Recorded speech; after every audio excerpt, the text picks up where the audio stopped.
Good morning everyone and welcome to my mini vlog. Papasok na po si Angel sa school. By the way, this is my daughter Rian Angelique. She has a cerebral palsy. So ang case niya is hindi siya makalakad ng mag-isa. So, we need to put her in her wheelchair.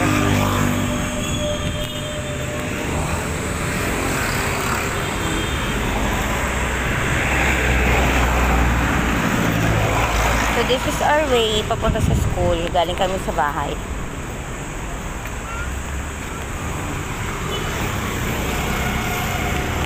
Studying at Aurora A. Quezon Elementary School SPED, Special Education. Atid kami ng kanyang papa bago siya pumasok sa work.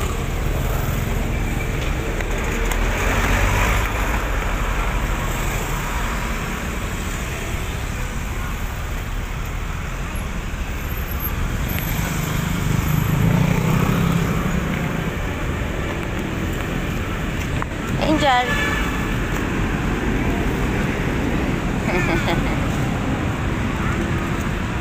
Angel. Pasok na ikaw sa school? Nakita mo ulit si teacher? Ilang araw? Ilang beses ka rin absent na?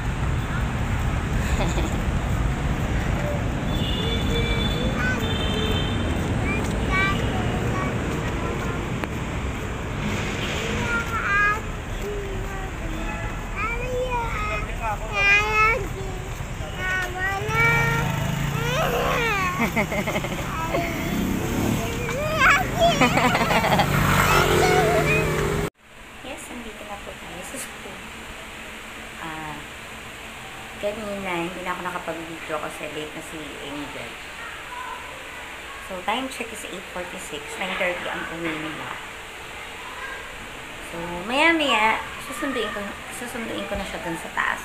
Mamaya, mag-video ako pag susunduin ko na siya. So, ito na nga po. Pauwi na kami. Hindi na ako nakapag-video. Ayan si Kuya. Sa lubong ni Kuya. Tara. Hindi na ako nakapag-video sa school. Pag-apat ko sa room dahil naglinis pa ako ng room nila.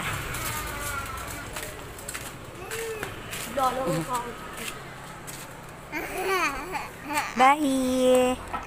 Bye!